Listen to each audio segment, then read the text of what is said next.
안녕하십니까, 박병욱입니다. 오늘 13일이네요. 오늘 지나면 이제 추석 연휴가 시작되는데 아침에 이거 이제 이런저런 그 내용들을 한번 보다가 정말로 반갑고 고마운 그러한 내용이 실려 있는 걸 봤습니다. 제가 한 1년 전부터 계속 방송하면서 우리 정치의 가장 근본적인 원인은 뭘까? 그건 너무 과하게 지금 그 대우를 해주고 있는 우리 국회의원들, 물론 스스로 이제 만든 건 아니겠지만은 또 필요에 의해서 특히나 면책특권이나 불체포특권 같은 것은 예전에 이제 권위주의적인 그런 어떤 그러한 시절들이 있었죠. 그때 어떤 그 대의기관인 국회의원들이 좀 마음 편하게 좀 자유스럽게 진솔하게 국민들의 뜻을 갖다 전달할 수 있으려면은 이런 게 필요하겠다라고 생각하고 만들어 놓은 게 지금은 오히려 우리 국회의원님들의 그 품격을 떨어뜨리는 그런 단초를 제공하는 걸로 변질돼 버렸죠. 그래서 21대에 보면은 많은 국회의원들이 너무나 국민들한테 실망을 주는 그러한 내용으로서 점철시켰는데 22대 국회에 들어와서도 요즘 마찬가지다. 굉장히 이제 실망을 하고 있었는데 아침에 보니까 의원 명절 휴가비 자성 여 김미애 의원 이런 식으로 해가지고 이런 내용으로 해가지고 그 글이 하나 올라 있어가지고 잠깐 이제 읽어봤습니다. 보니까 국민의힘 김미애 의원이신데 1969년 경북 포항 출생 14살 때 어머니가 돌아가신 뒤 가난으로 고교 1학년 때 학업을 중단했다. 방직 공장 여공, 잡화점 판매원, 식당 운영 등으로 생계를 이어왔다. 28세 때 동아대 법대 야간대학에 입학해 33세 사법시험에 합격했다. 이후 인권 변호사로 활동하다 2020년 4월 21대 총선 때 부산 해운대 을에서 당선됐고 지난 4월 22대 총선에서 재선을 성공했다. 참 존경스럽습니다. 이런 분이 그래도 우리 국회 안에 계신지 모르고 국회의원 특권 폐지를 할 때는 국회의원 전부를 갖다 머릿속에 떠올리고 있었는데 이런 또 분들이 계셨네요. 그래서 참 반가운 일이고 이제 12일 국회의원회관에서 만난 김미애 의원은 21대 국회 때도 같은 명목으로 돈을 받았지만 지금처럼 마음이 불편하지는 않았다고 했다. 김 의원은 근거 없는 주장으로 정치 공세를 하는 일부 의원을 보면서 그게 과연 국가 국민에게 어떤 이익이 된다고 생각하는지 모르겠다며 지난 2일 22대 국회 개원식에서 했던 국회의원 선서가 벌써 공중으로 휘발돼 사라진 것 같다고 했다. 그러면서 국민 눈높이에 맞지 않는 각종 수당 체계는 정비해야 한다. 그러니까 요즘 국민 눈높이가 아주 유행하고 있죠. 그래 까딱하면 국민 눈높이로 의해서 이제 정부의 정책을 재단한다든가 여야 상호간에 국민 눈높이로 들이대는데 과연 그 국민 눈높이가 뭔가 그리고 정말로 국민 눈높이로 측정해야 될 대상은 뭔가 라는 걸 갖다가 상실하고 있지 않는가 이런 생각을 했었는데 우리 김미애 의원은 정확하게 국민 눈높이가 뭔가를 갖다가 의식하고 있었던 것 같아요. 오늘 아침 세비 계좌에 424만 원이 입금됐다는 은행 문자가 와서 명절 휴가비가 들어왔다는 걸 알게 됐다. 그걸 보니 속이 답답해졌다. 우리는 뭔 짓을 해도 따박따박 제 날짜에 돈이 들어오는구나 하는 이런 생각이 들었다. 국민 입장에선 일도 제대로 안 하면서 명절 휴가비까지 챙기느냐는 마음이 들지 않겠나. 이제 22대 국회에 들어왔을 때 여야 가리지 않고 민생이 어렵다고 하지만 진짜로 공감하는지 의문이 들었다.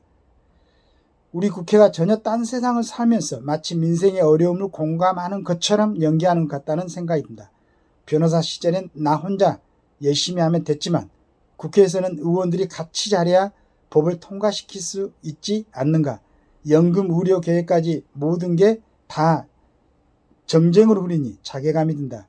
여야 의정 협의체 구성도 제대로 안 되고 있고 연금 계획도 지지부진하다. 이제 뭐 자괴감이 들 정도인가 이렇게 이제 질문을 하니까 국회 본회의나 상임위원회 회의 때 고성 막말 사태절의 퇴장 명령까지 하는 건 인간의 존엄성을 훼손하는 거라고 생각한다. 의원이 국민의 대표라고 하지만 국민이 그런 권한까지 준 건 아니다. 너무 지금 제가 매번 그 청문회나 대정부 질문에서 느꼈던 그런 내용을 갖다가 우리 김미애 의원께서는 정확하게 지금 인식을 하고 있는 것 같아요. 국민들이 국회의원들한테 그런 권한을 준 건 아니죠. 보니까 뭐 그 나와 있는 그 국민의원들이나 그 다음에 증인들한테 감히 내가 국민의 한테 이임을 받아서 국민의 대의기관으로서 국가기관으로서 당신한테 지금 얘기를 하는데 국회를 무시하느냐 뭐 이런 논조로 얘기를 하는 것 보고 과연 그게 국민을 대의하는 거냐 국가의 기관으로 살 일이냐라고 바로 대묻고 싶은 그런 생각이 항상 들죠. 정말로 저 사람들이 국회의원이 뭔가를 갖다가 실제로 정확하게 인식하고 있는가 이런 느낌이 드는데 그렇게 들 때는 이제 사람들이 어떻게 국회를 보겠습니까? 그런데 우리 김미애 의원 같은 분도 있었다. 그걸 알고 있는 분들이 있었다. 라는 생각을 하게 되네요. 정근수당은 성실한 근무에 대한 보상과 격려 차원에서 주는 급여라는 뜻인데 자기 형사재판 받으러 다닌다고 의정활동을 소홀히 해도 감액되지 않는다. 부끄럽다. 이런 수당체계도 정비한다고 생각한다. 그래도 세상을 바꿀 수 있는 곳이 국회이기 때문에 다시 이제 재선을 왜 이제 나오셨느냐, 재선을 했냐 이렇게 이제 질문을 한 것 같아요. 변호사 시절 약자들을 돕는 입법을 위해 여러 노력을 했지만 바뀌지 않았다. 내가 국회에 들어와서야 출생 통보제야 보호출산제 등을 입법할 수 있었다. 내 손길을 거쳐서 지역구 주민들이 행복해하는 모습도 보람이 있다. 네, 이런 기타 내용인데 이분 이제 그런 내가 언제도 한번 얘기했지만은 의원들이 좋은 생각을 갖고 이제 국회에 진출하신 분들이 많이 있죠, 초선에. 근데 거기 한계를 느낍니다. 지금 각 당에서 이제 대표들 그다음에 거기에 소속된 사람들의 의정 활동 어떤 그 모습을 보면은 이거 뭐 군대에 뭐 한 소대 또 중대를 갖다가 편제해 놓은 것 같은 똑같은 각 사람이 국민의 대표로서 각 지역에서 국민이 선출해서 뽑아 올려서 국회에 가가지고 민의를 갖다 대변하라고 보냈는데 보면은 그냥 맨 앞에 서 있는 그 사람이 어떤 생각을 하든지 간에 단일 대우로 이렇게 움직이는 모습을 보고 물론 이제 우리나라뿐만 아닙니다.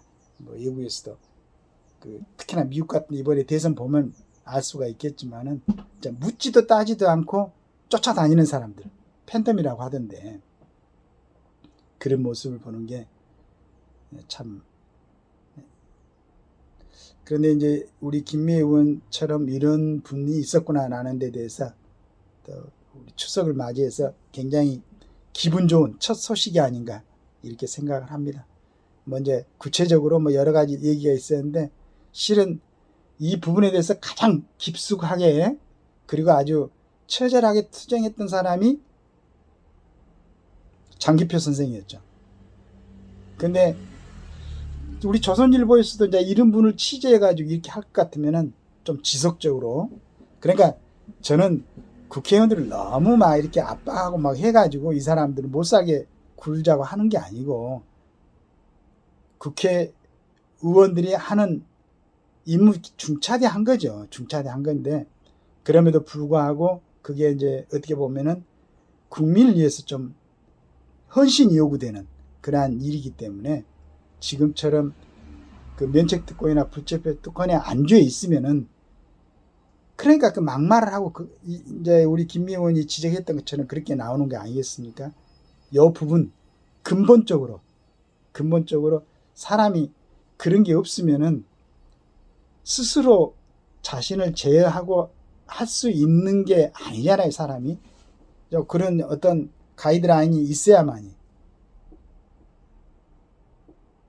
그래서 이제 이번 물론 또 김 의원의 이런 그 몇 마디로 국회가 순식간에 정화되고 그런 일은 없겠지만은 그래도 300명 중에서 한 분이라도 이런 생각을 갖고 있다는 데 대해서 조금은 이안을 주는 그러한 내용이 아닌가 하는 생각을 아침 해봅니다.